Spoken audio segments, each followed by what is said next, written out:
नमस्कार। देश की तमाम फटाफट खबरों में आपका स्वागत है। खबरों के लिए आपसे निवेदन कि यदि आपने हमारे चैनल को सब्सक्राइब नहीं किया तो कृपया करके आपके अपने चैनल को सब्सक्राइब करना ना भूलें। तो बढ़ते हैं आज की बड़ी खबर की ओर। प्रधानमंत्री नरेंद्र मोदी की। जी हां, प्रधानमंत्री नरेंद्र मोदी हिंदू मुस्लिम का कार्ड जरूर खेलते हैं, चाहे कहीं पर भी उनकी स्पीच हो, कहीं भी उनकी चुनावी सभा हो। तो प्रधानमंत्री नरेंद्र मोदी ने इंडिया गठबंधन पर बड़ा हमला किया।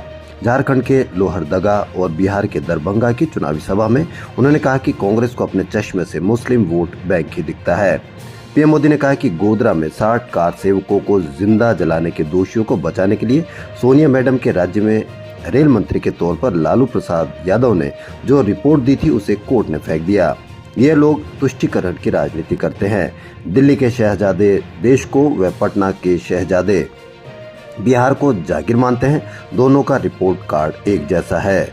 यदि सरकार भ्रष्ट हो तो वहां विकास नहीं हो सकता है। जिसने झारखंड को लूटा उस पर कानून के तहत कार्रवाई हो रही है। जब ये रिपोर्ट सौंपी तब कौन था सरकार में रेल मंत्री, इसको भी आप अवश्य देखें। 19 साल की उम्र में जब मैं अपने शहीद पिताजी के टुकड़े घर लाई तो मैं नाराज थी इस देश से। मैं नाराज थी। मेरे दिल में यह भावना थी, मैंने अपने पिता को भेजा, तुम्हारा काम था सुरक्षित रखना। मैंने अपने पिता को हिफाजत से तुम्हारे पास भेजा और तुमने ये टुकड़े लौटा दिए मुझे। वहीं कांग्रेस नेता प्रियंका गांधी ने पीएम मोदी पर बड़ा हमला किया। तंज कसते उन्होंने शहंशाह करार दिया मोदी को। गुजरात के लाखनी में प्रियंका ने कहा कि मोदी महलों में रहने वाले शहंशाह है, वे टीवी पर सजे सवरे दिखाई देते हैं। उन्होंने कहा कि मोदी गरीबों का दुख दर्द कैसे समझ पाएंगे। प्रियंका बोली, मोदी मेरे भाई राहुल को शहजादा पुकारते हैं, जबकि यही शहजादा आम जनता के दर्द को सुनने के लिए कश्मीर से कन्याकुमारी तक 4000 किलोमीटर की पैदल यात्रा करता है। मोदी कहते कि कांग्रेस सत्ता में आई तो जनता की भैंस जेवर चोरी कर लेगी। कांग्रेस के राज में ऐसा क्या हुआ है? मोदी झूठ पर टिके हैं। चुनाव भारत में हो रहे हैं और मोदी पाकिस्तान की बातें करते हैं।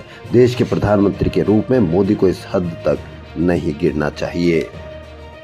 राजद नेता तेजस्वी यादव ने भी शनिवार को एक बड़ी सभा में एक बयान दिया और बड़ा तंज कसा आरोप लगाया। तेजस्वी बोले, प्रधानमंत्री हिंदू, राष्ट्रपति हिंदू, तीनों सेनाध्यक्ष हिंदू, सारे सीएम हिंदू, राज्यपाल भी हिंदू, फिर भी कहते हैं कि सनातन खतरे में है। ये लोग ठग हैं, समाज को बांटकर राज करना चाहते हैं। वे ये नहीं बताना चाहते कि बेरोजगारी से देश के 60% युवाओं का वर्तमान एवं भविष्य खतरे में है।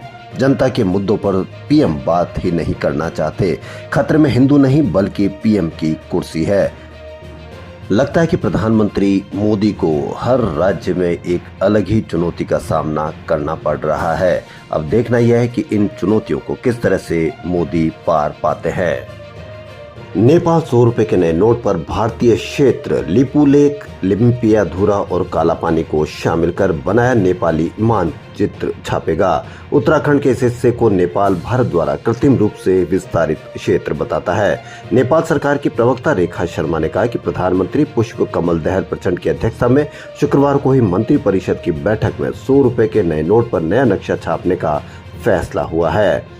गौरतलब है कि 18 जून 2020 को नेपाल ने अपने राजनीतिक मानचित्र में लिपुलेख, कालापानी और लिम्पियाधुरा को शामिल किया गया था। इसके लिए संविधान में बदलाव किया गया था। हालांकि नेपाल के इस कृत्य को भारत पहले ही खारिज कर चुका है। पश्चिम बंगाल के चर्चित संदेश खाली को लेकर शनिवार को भाजपा नेता के स्टिंग वीडियो सोशल मीडिया पर सामने आया है। वीडियो में कथित तौर पर भाजपा के मंडल अध्यक्ष गंगाधर कायल कह रहे थे कि संदेश खाली में महिलाओं को उकसाने में शुभेंदु अधिकारी का हाथ था। अधिकारी बंगाल के नेता, प्रतिपक्ष और भाजपा के वरिष्ठ नेता है। वीडियो आने के बाद अब तृणमूल कांग्रेस भाजपा पर हमलावर हो गई। मुख्यमंत्री ममता बनर्जी ने भाजपा पर लोकसभा चुनाव से पहले बंगाल को बदनाम करने की साजिश का आरोप लगाया। नाडिया की एक रैली के दौरान कहा कि भाजपा ने संदेश खाली पर ड्रामा किया जो अब एक्सपोज हो गया है। मैंने पहले ही कहा था कि यह भाजपा की साजिश है। कर्नाटक के सबसे बड़े सेक्स स्कैंडल में फंसे सांसद प्रज्वल और उसके विधायक पिता एसडी रेवन्ना पर शिकंजा कसता जा रहा है। दिन भर चले हाई वोल्टेज ड्रामे के बाद शनिवार शाम 7 बजे एसआईटी ने रेवन्ना को गिरफ्तार कर लिया। रेवन्ना पिता पूर्व पीएम एचडी देवगौड़ा के बेंगलुरु के पद्मनाभ नगर वाले घर में छिपे थे। एसआईटी को यहां दाखिल होने नहीं दिया गया। एसआईटी के गेट तोड़ने की चेतावनी पर रेवन्ना खुद बाहर आए और सरेंडर कर दिया।